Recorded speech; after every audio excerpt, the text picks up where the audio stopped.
Lunar cycles and phases compendium. So every lunar cycle and phase explained.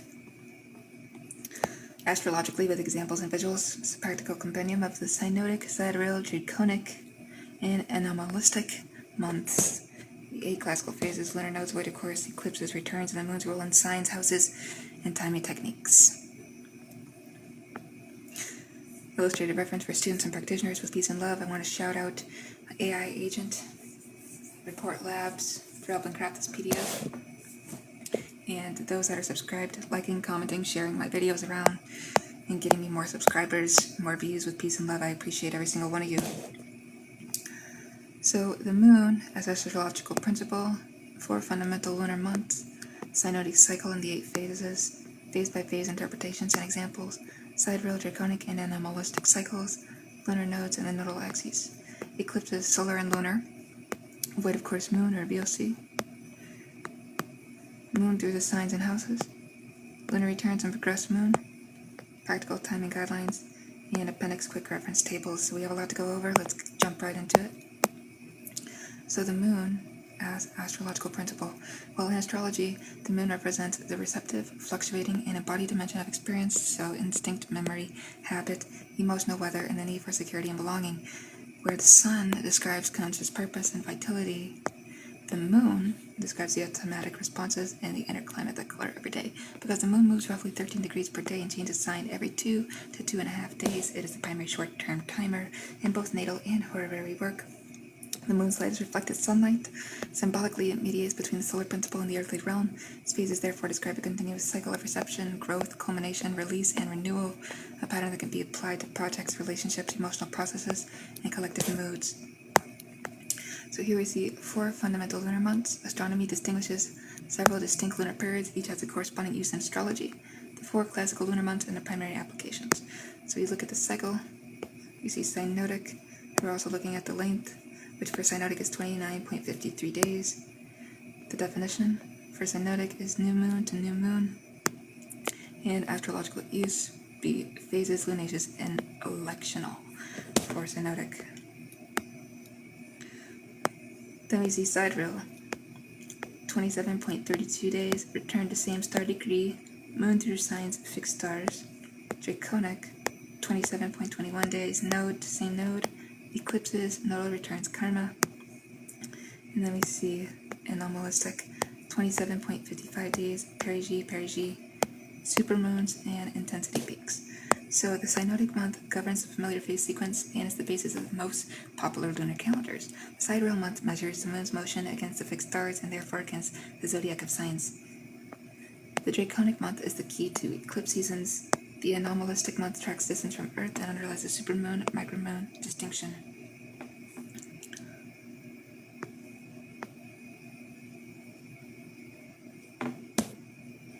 Alright, so here we look at the synodic cycle and the 8 phases.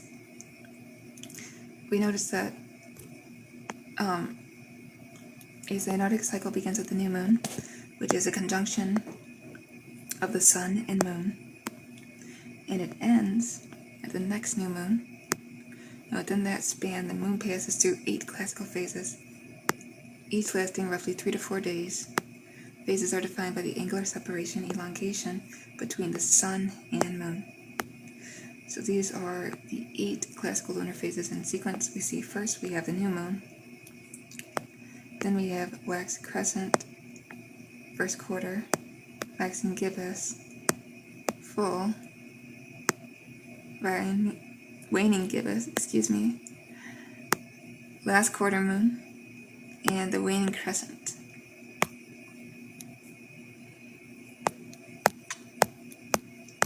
And then we see a circular view of the synodic cycle, new at top. Remembering the synodic cycle is 29.5 days. So the new moon is at the bottom of the chart, while the full moon is at the top of the chart.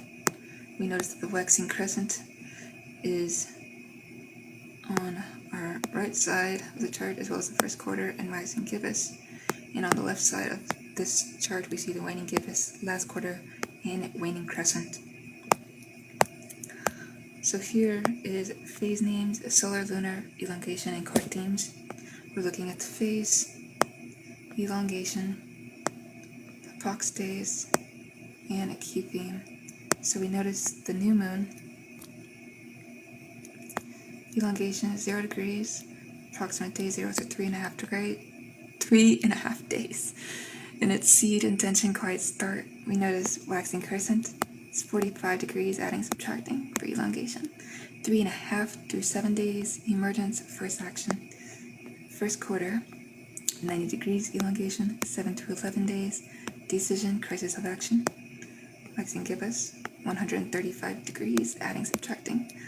Elongation, 11 through 15 days, approximately refinement and building. We notice the full moon, it's 180 degrees, elongation, 15 to 18.5 days, approximately culmination and illumination. And the waning gibbous is 225 degrees, adding subtracting, being 18.5 to 22 approximate days, sharing dissemination. In last quarter, 270 degrees, elongation, 22 through 26 approx days, release reorientation, and the waning crescent, 315 degrees, adding subtracting, 26 to 29.5 days, surrender and composting. So we're going to get into phase by phase interpretations and examples. So the new moon at 0 degrees, the sun and moon occupy the same degree. So light is minimal. The cycle is conceived in darkness. Astrologically, this is a moment for setting intentions, planting symbolic seeds, and beginning projects that will unfold over the coming month or over the longer lunation cycle if you're working with the new moon chart as a monthly map. And example, a new moon in Cancer in the 4th house of a natal chart. It may mark a month focused on home, family foundations, or emotional security. The house and sign of the lunation show where the new cycle is most alive. Waxing crescent, 45 degrees. A slender crescent appears after sunset. The first visible light corresponds to the first tentative steps of a new impulse. Energy is still delicate, and forward motion is experimental. We see the example is after a new moon intention to begin a writing practice. The waxing crescent days are ideal for opening a notebook, drafting a first paragraph, or establishing a small daily ritual before larger commitments are required. First quarter, 90 degrees, the moon has completed 1/4 of its cynotic journey and forms a square to the sun. Squares demand action and produce a crisis of action. Obstacles appear that force a conscious decision to push through or adjust course. This is the most dynamic of the waxing phases.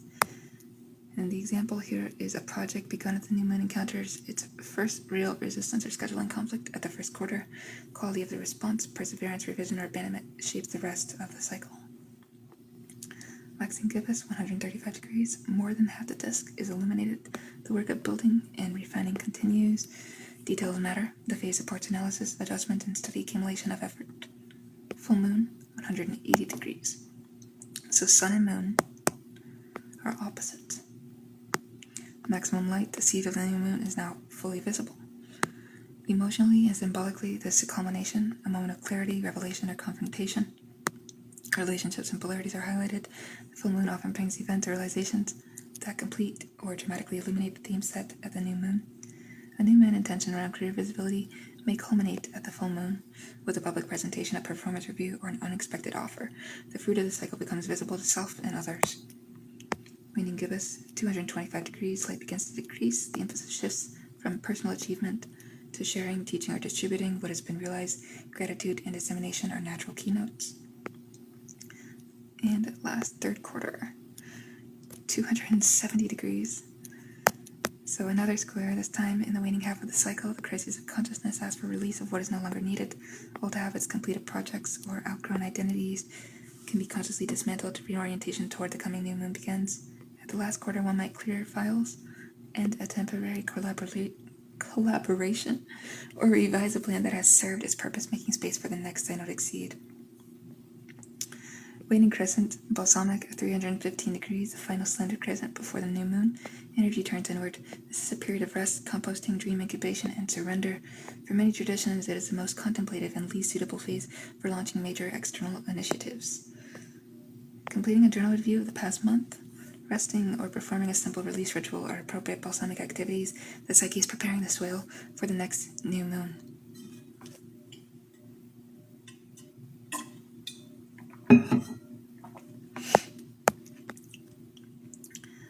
Sidereal, draconic, and animalistic cycles. The sidereal month is 27.32 days, the time required for the moon to return to the same ecliptic longitude relative to the fixed stars or to the same tropical degree. Because the Earth has moved in its orbit, the sidereal month is shorter than the synodic month. Astrologically, it underlies the moon's passage through the 12 signs and its aspects to natal planets measured against the zodiac. Draconic month, 27.21 days, the interval between successive passages of the moon through the same lunar node. It is slightly shorter than the sidereal month because the nodes themselves regress. The draconic month is central to eclipse prediction. Eclipses occur only when a new or full moon falls near the nodal axis. The moon's relationship to its own nodes also forms the basis of draconic charts used in some specialized techniques. Animalistic month, 27.55 days. So the period from one perigee closest approach to Earth to the next.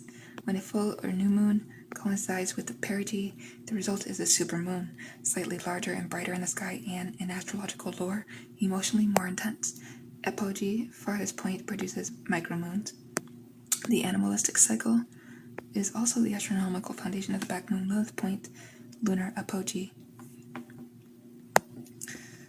Lunar nodes and the nodal axis, so the moon's orbit is inclined roughly 5 degrees to the ecliptic. The two intersection points are the north ascending node and the south descending node. The nodal axis regresses through the zodiac in approximately 18.6 years mean node and is the backbone of eclipse geometry.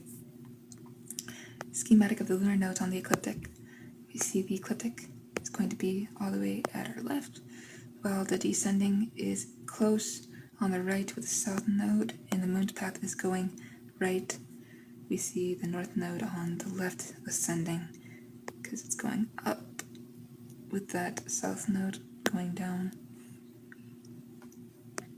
And so in natal astrology, Rahu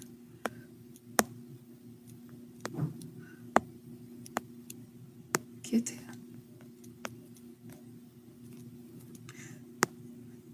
Rahu is commonly read as a direction of growth or unfamiliar territory. We see that Ketu as a reservoir, familiar skills, habits, or unresolved material from the past. The axis as a whole describes a polarity that the life is asked to balance. Transiting nodes and nodal returns approximately every 18.6 years mark significant developmental thresholds. Mean node moves smoothly, and true node oscillates around the mean and can turn direct retrograde for short periods. Most traditional work uses the mean node. Many modern practitioners prefer the true node for precision at birth.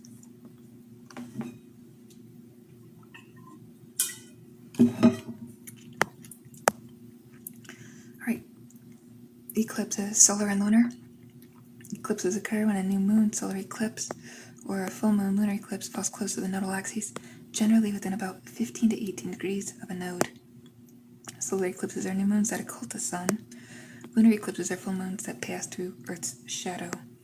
Astrologically, eclipses are treated as intensified lunations with longer-lasting effects, often felt for 6 months to a year or more. They frequently coincide with endings, sudden openings, or the sudden visibility of material that have been lightened. The sign, degree, and house of the eclipse, together with aspects to natal planets, show the life area most afflicted. Eclipse seasons recur roughly every 6 months as the sun approaches the nodal axis. The Saros cycle, approximately 18 years, 11 days, organizes families of related eclipses that share geometric characteristics across centuries. And I have made videos about eclipses as well. If you guys want to check those out, I'd appreciate it. And I'm also wondering if maybe I'm going to make a video about just eclipses historically.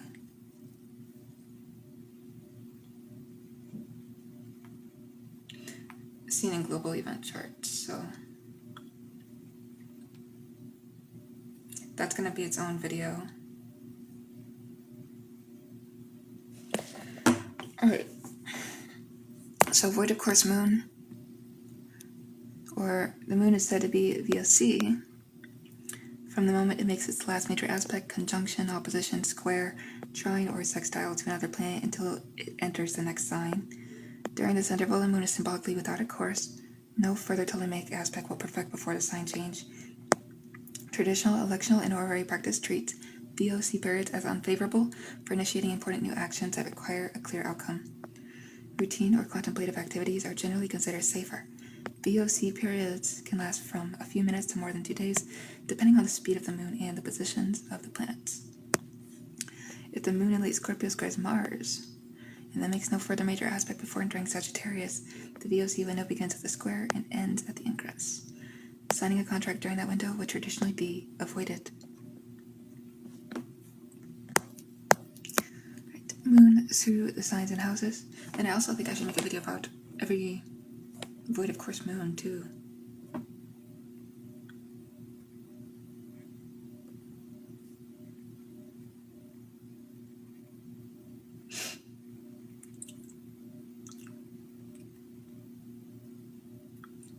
In all signs. Excuse me. And then as well as new and full moons.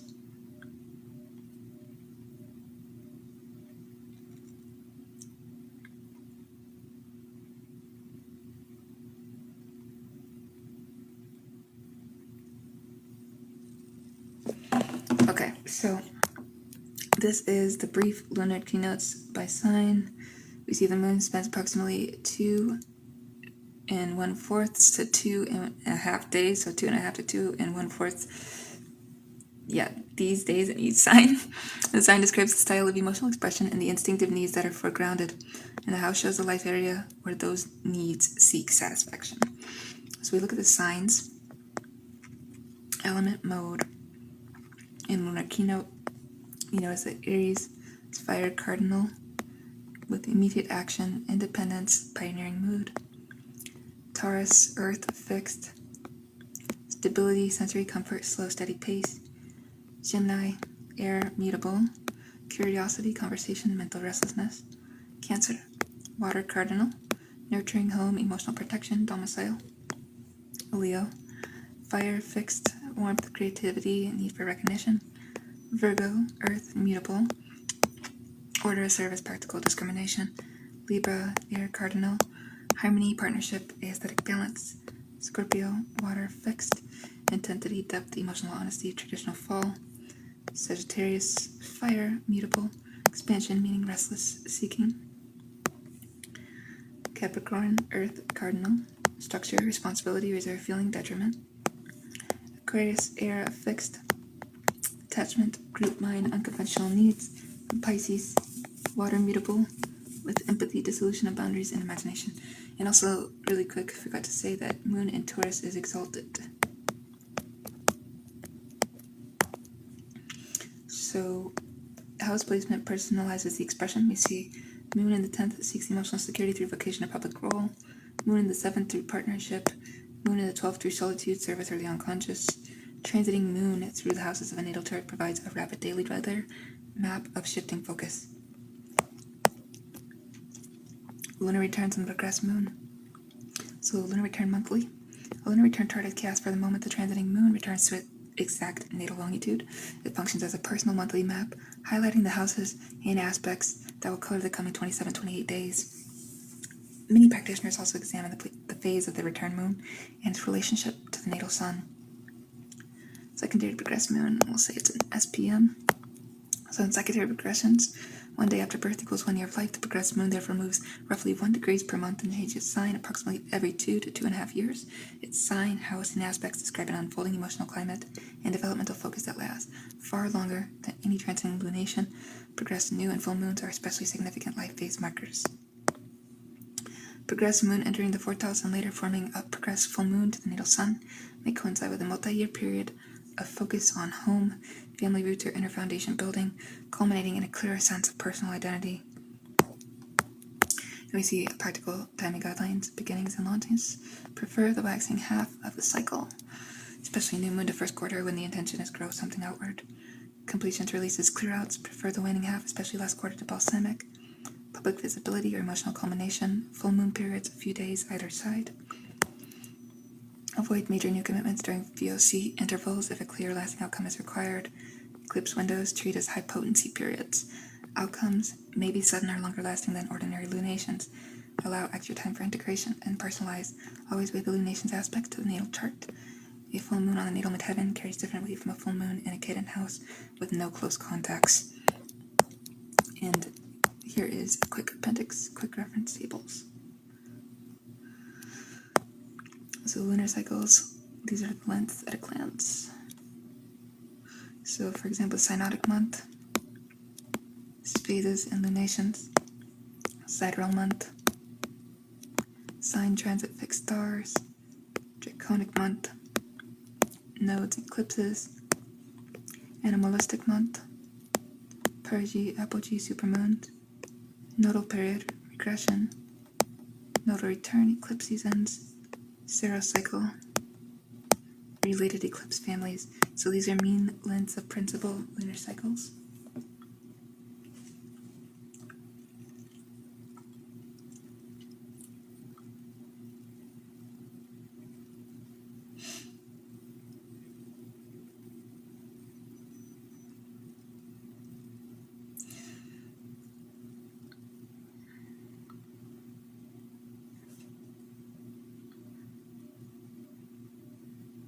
Okay, and then this is the phase timing summary with the phase, solar lunar angle, and the action preference. So we see the new phase, the new moon, 0 degrees, seed and 10 begin quietly, waxing crescent, 45 degrees, first steps, experiment, first quarter, 90 degrees, decide, push through resistance, waxing gibbous, 135 degrees, refine, build, analyze, full, 180 degrees, illuminate, culminate, celebrate, or confront, waning gibbous, 225 degrees, share, teach, distribute, last quarter, 270 degrees, release, revise, or reorient, and waning crescent, 315 degrees, rest, compost, incubate. This phase angles for productivity orientation. For precise times, always consult the current ephemeris or astronomical almanac. Interpretations are traditional and contemporary synthesis for study and practice. Thanks for watching this video with peace and love, and I hope to see you in the next one. Piscean out.